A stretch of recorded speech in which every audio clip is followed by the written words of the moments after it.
Perfil está de volta com o terceiro bloco, conversando com o Thiago Amude. Thiago, no encerramento do bloco anterior, você falou que gostaria de dar conta, muitas vezes você não consegue. Você é muito exigente com você mesmo na execução do seu trabalho? Você se cobra muito? Sou exigente até a loucura. E como é que isso impacta a sua vida? Impacta. Isso... Tem vezes que eu vou compor e tenho febre. Já houve situações em que eu fui compor e tive febre no processo. Entendeu? Isso impacta, isso às vezes me afasta, eu fico muito sozinho e tal. Mas acaba sendo desgastante, estressante de alguma maneira. Mas por outro lado também, quando você consegue fazer, a tua vida está justificada, entendeu? Quando você consegue chegar, aí, sabe? E agora você está lançando o seu terceiro disco, O Cinema que o Sol Não Apaga. Queria que você contasse um pouquinho pra gente a história desse disco, o porquê também desse título e quais são as principais influências dele. Bom, esse título, diferentemente do De Ponta a Ponta, eu não tirei de um livro, não tirei de um texto. Foi uma coisa que me veio. Quando eu escrevi o samba que abre o disco chamado A Mais Bela Cena, veio um verso lá que falava: no cinema que o sol não apaga, morena, entenda o que este samba lhe diz. E aí, assim, que é a conclusão da música, assim. E aí, imediatamente também, quando eu escrevi, eu falei: esse vai ser o título do disco. E aí começam a pintar músicas novas que você faz em torno daquele título novo que você escolheu, entendeu? É como se fosse uma espécie de imã, de centro gravitacional que imanta tudo e tudo vem. Esse título, ele me veio... Bom, na música ele representa um negócio. Ao virar título de um disco, ele acaba sendo uma coisa que, além de ser o que é na música, vira uma outra coisa. Vira uma espécie de nome muito sugestivo que explode chispas de significados, de sentido por vários lados. Entre outras coisas, eu posso considerar que Cinema que o Sol Não Apaga é uma outra forma de dizer memória de alguma coisa que não adianta o tempo passar, que você não esquece. Pode querer dizer imaginação, que é alguma coisa que não adianta você ver o que é a realidade, que aquilo ainda permanece rodando em você. Quando eu mandei para o Caetano o disco, ele me falou um negócio que eu achei muito engraçado, muito poético, porque ele foi muito concreto. E eu achei mais poético do que isso tudo. Ele falou assim: isso me lembra quando eu era adolescente, que eu saía do cinema às 6 horas da tarde e o sol estava baixando assim na linha do horizonte e batia bem no olho de quem estava saindo do cinema. E aquele sol não conseguia apagar o filme que a gente acabou de ver no escuro. Eu achei essa a explicação mais poética de todas, porque ele é baseado numa coisa física, concreta, uma percepção concreta dele. E o Cinema que o Sol Não Apaga quer dizer isso tudo porque... tem algumas coisas também, algumas coisas renitentes do Brasil, de injustiças perpetuadas e de... O Brasil volta a ser tema nesse disco. Muito. Injustiças que se perpetuam, que só mudam de figura, mas permanecem ali se perpetuando. E filmes que nós já vimos. Já vi esse filme, entendeu? Isso tudo também acaba sendo o Cinema que o Sol Não Apaga. Quer dizer, não há algo que consiga transformar, não há sol que consiga desfazer esse filme. Tem tudo isso. Tem lá uma música no meio do disco que é uma música de uma pessoa que fica sozinha ao amanhecer, que a pessoa amada foi embora e a pessoa está sozinha. E foi embora, se despediu, não vai voltar mais. Então, aí, quer dizer, o sol nascendo e aquele negócio na cabeça. Tem tudo isso no disco. Quando eu percebi, falei, esse título tem relação com cada uma das músicas de uma forma diferente. E como é que aparece o estado de Minas Gerais nesse disco? A questão da tragédia de Mariana, que também acaba sendo um dos problemas do Brasil, nesse contexto, né, do que precisa ser resolvido, das coisas que se repetem. Como é que isso aparece na sua obra? Bom, eu chamaria de tragédia somente se a gente considerasse aquela empresa que está lá predando tudo como uma espécie de força divina cega. Aí eu chamaria de tragédia, mas como não é, eu chamo de crime mesmo. Não, isso aí me mobilizou a fazer uma das músicas, que é a segunda música do disco, chamada Calunga e Sebastião. Não só o crime de Mariana, mas a sensação de estarem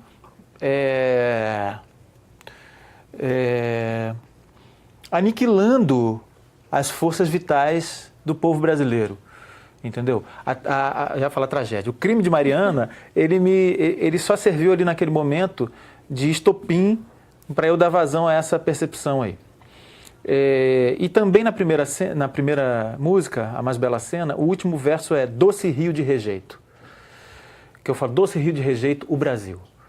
Quer dizer, a música toda, ela transcorre como se fosse um samba exaltação e no final vem Doce Rio de Rejeito, o Brasil. Que é um corte radical com aquela exaltação que estava vindo, né? Eu acho que... Bom, em Minas Gerais, quando aconteceu esse negócio de Mariana,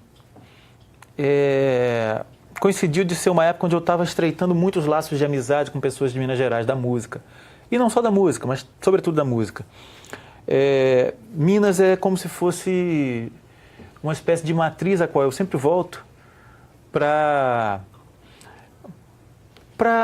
adensar o sentido da palavra amizade, para aprender com o que os músicos de lá estão fazendo, porque a cena musical de Belo Horizonte, falo sobretudo de Belo Horizonte, a cena musical de Belo Horizonte nova, ela é instigante até dizer chega. E ela claro que existem as dissensões, mas minimamente assim ela é coesa. A parte mais interessante dentro dela é coesa. São pessoas que se gostam, que se frequentam e que colaboram umas com as outras de uma maneira que eu sempre sonhei com isso aqui no Rio de Janeiro e acho que agora está começando a aparecer alguma coisa assim no Rio de Janeiro. Mas eu já frequento lá há quase 10 anos, 8 anos. E eu percebi isso, quer dizer, numa mesma festa tinha lá o sujeito do rock conversando com o cara que tinha acabado de compor um concerto, entendeu? E o outro cara do choro. E todo mundo ali conversando de uma boa e as referências. Isso eu acho que vem do Clube da Esquina. E vamos então assistir mais um vídeo, esse sobre o cinema que o sol não apaga, porque esse também foi um trabalho múltiplo, né, de grandes números, que contou com mais de 70 pessoas trabalhando nele, mais de 350 horas de estúdio, muita dedicação para ter um resultado tão múltiplo como eu já disse aqui, né? Vamos assistir o vídeo de Cantilena Alada. Vá de retro a desventura de eu perder o grão do touro, nos baixios da amargura, nos desvãos por onde escoou. Sumidouro, vá de retro, pra que eu saiba sempre ouvir todo o verso com seu metro, seu mistério, seu porvir. Toada que eu invento é quase nada que diz, bem mais que o pensamento, a melodia é motriz. Penso forte toda hora que é pra lua nos crescer, e o sol que inaugura a aurora toda a vida nos nascer. Canto baixo, penso forte, isso deve ser rezar, pra que o mundo e sua morte não nos façam desamar. Muito bonito. Tiago, a última música desse disco também é mais um exemplo desse conjunto de profissionais que você chamou para participarem da elaboração e da execução desse disco. Por que tantas influências nesse seu terceiro disco? É o Brasil, né? É o Brasil. O Brasil ele não tem síntese possível. O próximo disco que eu vou fazer é uma outra forma de dizer que o Brasil não tem síntese possível. Vai ser um disco de voz e violão. Entendeu? É como se for... O próximo disco eu estou abandonando isso tudo. Entendeu? Porque... Isso é uma outra forma de te responder. Por que tanto? Da mesma forma, por que tão pouco? São formas, quer dizer, o Brasil é a orquestra do Villa-Lobos e é o violão do João Gilberto. João Gilberto sozinho ou o Villa-Lobos com a orquestra sinfônica. O Brasil são as experimentações dos Mutantes e o extremo lirismo do Chico Buarque, entendeu? Tudo isso é Brasil, não tem síntese possível. Então, e o Brasil é o passado e o Brasil é a contemporaneidade radical, que inclusive ameaça essas imagens todas que nós temos do Brasil passado de dissolução, apontando para uma coisa de um futuro globalizado, em rede, líquido, né? Que acaba com esses coágulos de sentido que a gente chama de Brasil. O Brasil do Nordeste, o Brasil do Norte, o Brasil do Sul. De repente, não, tá tudo uma... Isso tudo é Brasil também. De que forma o Brasil vai responder a isso tudo? Então, eu tentei, eu vou tentando fazer um negócio que vai explodindo em várias direções e que não defina de uma forma unívoca o que as pessoas vão ter que perceber. Porque, vê só, é impossível você dar conta de uma pretensão como essa. Então você acaba convidando as pessoas a uma aventura. Por isso eu botei tantos músicos, porque eu queria que as sonoridades sugerissem mais do que afirmassem, que você tivesse combinações de timbres que as pessoas não soubessem bem o que é aquilo, entendeu? E eu tive o apoio enorme da gravadora Rocinante, que é uma gravadora nova que está surgindo aqui no Rio de Janeiro, que me possibilitou fazer isso. Eu fui o primeiro disco da Rocinante, esse disco foi o primeiro. O próximo que eu vou gravar também vai ser pela Rocinante. E aí, nesse vídeo que vocês acabaram de ver, é a Clarice Assad, que ela é um músico, assim, completo. Escreve para orquestra, rege, toca, canta, como vocês viram. E eu escrevi o arranjo pensando nela. Cada coisa que ela faz, eu escrevi as sílabas exatamente como ela tinha que fazer. Ela mandou, eu não tive presente na gravação porque ela mandou de Chicago. Quando eu ouvi, eu falei assim... Era isso. Era exatamente parecia assim... Foi feito milimetricamente para ela. Ela é um absurdo. Eu brinco com ela que ela é a mulher música. E você falou sobre os músicos, os artistas de Minas Gerais, sobre essa nova cena, e você participa do Coletivo Chama. Eu queria que você falasse um pouquinho sobre o que é esse trabalho também.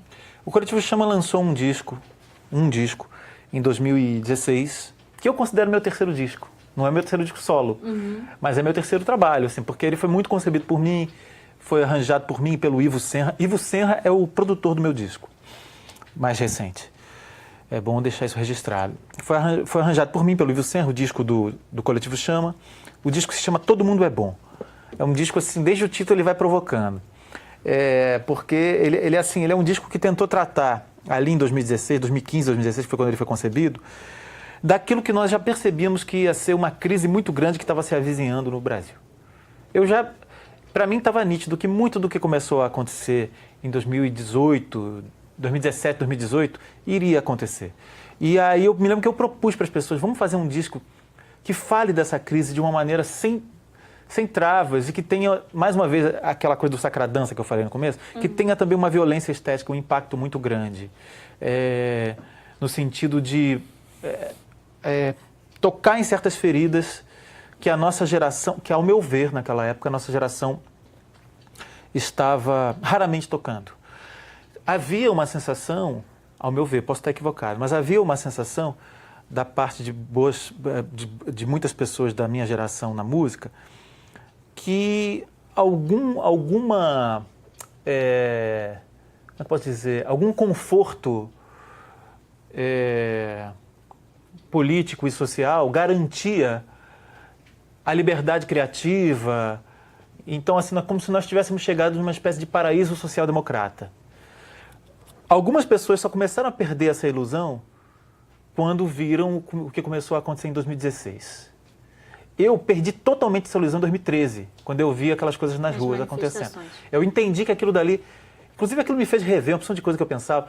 E aí, desde 2013, eu estava acalentando a ideia de, com o Coletivo Chama, fazer um negócio que fosse impactante nesse sentido. Mas o disco, assim... Aí o disco veio com um livro, entendeu? Chamado Música Chama, que é organizado pelo professor Eduardo Loss. É um negócio junto à FAPERJ. E que é um livro assim, de ensaios sobre música nova, sobre a contemporaneidade na música e tal. Sobre a música na contemporaneidade e sobre a contemporaneidade na música. E o Coletivo Chama também viajou por muitos lugares do Brasil, com shows individuais de seus membros. São 8. Seus elementos. seus elementos. E aí nós fizemos umas séries de shows misturando música com literatura, homenageando grandes poetas e outras coisas também.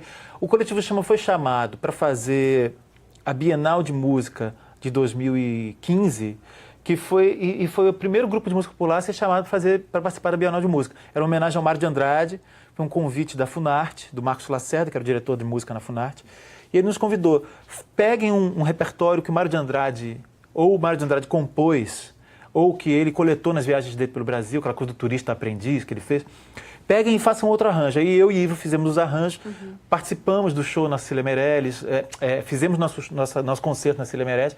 Depois nós soubemos que foi o primeiro grupo de música popular a ser convidado para fazer a Bienal de Música, que é dedicada à música de concerto, né?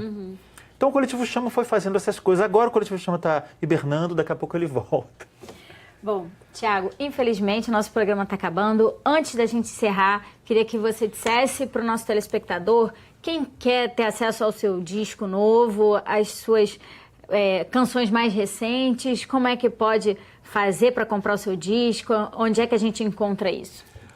Comprar o disco, se é que existem algumas pessoas ainda que ouvem CD, né? Porque geralmente é tudo na rede. Bom, eles estão os meus discos, os 3 discos estão nas redes, todas. Essas Spotify da vida. E YouTube ainda também. Tem gente conservadora. Eu gosto do disco também. Quem quiser comprar disco pode escrever, por exemplo, para o meu perfil no Instagram, para o meu perfil no Facebook. Pode perfeitamente, eu dou um jeito nisso aí. Ou então pode, veja só, deixa eu pensar. Já está no ar o site da gravadora Rocinante. Então por lá também. Procura Rocinante, procura Rocinante vai achar. Rocinante é o nome do cavalo do Don Quixote, né? É o nome da gravadora. E por lá vocês podem achar também. É porque hoje tudo é digital, né? Tiago, muito obrigada pela sua participação no perfil. Muito sucesso com o lançamento O Cinema que o Sol Não Apaga. Muito obrigado eu. Se você quiser rever esse programa, acesse www.alerj.rj.gov.br. O perfil fica por aqui. Até a próxima. TV Alerj, o canal do povo.